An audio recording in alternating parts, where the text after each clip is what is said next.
ઉપવાસમાં એકનો એક ખાઈને કંટાળી ગયા હોય તો એકવાર આ સુપર ટેસ્ટી ફરાળી રોલની રેસિપી જરૂરથી ટ્રાય કરજો.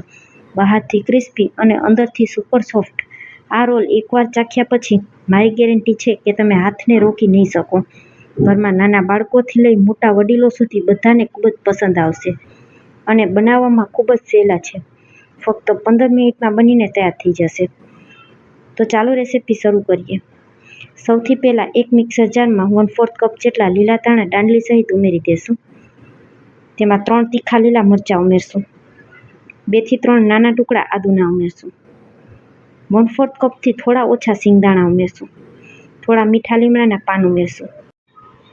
1 ચમચી આખા ધાણા ઉમેરીશું. અડધી ચમચી આખું જીરું ઉમેરીશું. સ્વાદ અનુસાર સિંધાલું મીઠું ઉમેરીશું. 1 મોટી ચમચી લીંબુનો પાવડર ઉમેરશું. તમારા ઘરમાં લીંબુનો પાવડર ન હોય તો 1 ચમચી લીંબુનો રસ અને 1 ચમચી ખાંડ ઉમેરી દેવાની. થોડા બરફના ટુકડા અથવા ઠંડુ પાણી ઉમેરવાનું. ઢાંકણ ઢાંકી અને બધી વસ્તુ એકદમ સરસ સ્મૂથ થઈ જાય તેવું તેને પીસી લેશું. બરફ અથવા ઠંડુ પાણી ઉમેરવાથી આપણી ચટણીનો ગ્રીન કલર છે તે જળવાઈ રહેશે. આ તૈયાર કરેલી ચટણીની સાથે રોલનો સ્વાદ ડબલ થઈ જશે.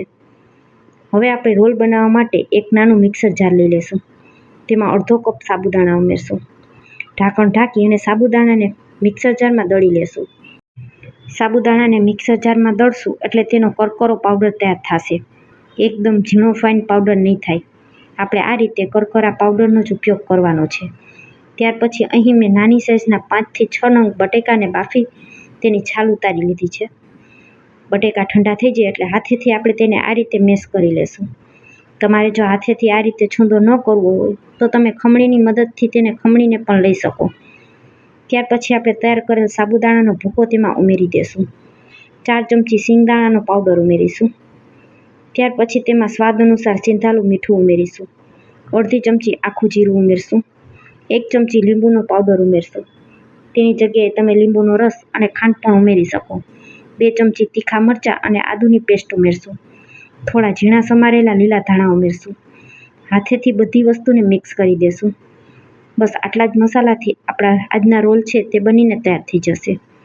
આ રોલ બનાવવામાં આપણે કોઈ પણ જાતના વધારાના મસાલા ઉમેરવાની જરૂર નહીં પડે, છતાં પણ ખૂબ જ ટેસ્ટી બનીને તૈયાર થશે.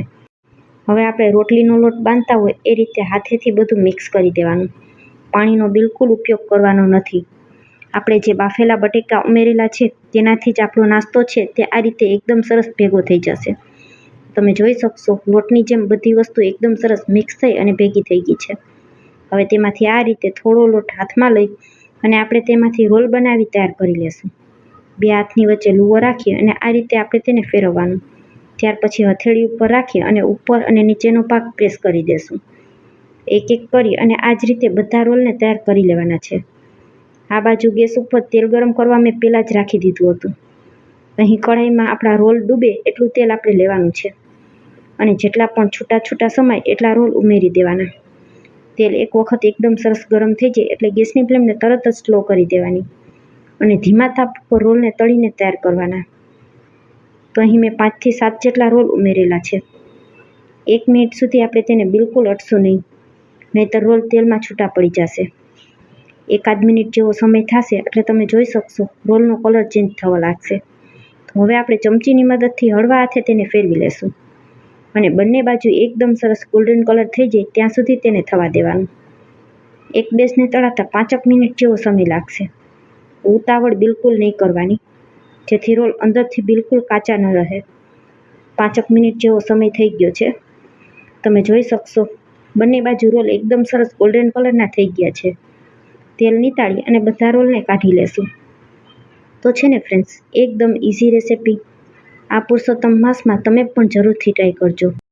આ માપથી બનાવશો એટલે આ રીતના મીડિયમ સાઇઝના 15 થી 17 જેટલા રોલ બનીને તૈયાર થશે. ઉપવાસમાં જો આવા ગરમા ગરમ ક્રિસ્પી રોલ મળી જાય તો બીજું શું જોઈએ. એક રોલ તમને તોડીને બતાવું તો તમે જોઈ શકશો બહારથી ક્રિસ્પી અને અંદરથી એકદમ સરસ સુપર સોફ્ટ રોલ તૈયાર થયા છે. આજની રેસિપી કેવી લાગી તે કમેન્ટમાં જરૂરથી લખજો અને રેસિપી પૂરી જોયા પછી તમને જરા પણ પસંદ આવે તો વિડીયોને એક લાઇક કરજો, તમારા ફ્રેન્ડ્સ અને ફેમિલી સાથે શેર કરજો અને મારી રેસિપીઓ તમને જોવી ગમતી હોય અને હજુ સુધી મારી ચેનલને સબસ્ક્રાઈબ ન કરી હોય તો મને સપોર્ટ કરવા બદલ ચેનલને સબસ્ક્રાઈબ જરૂરથી કરજો. Thanks for watching.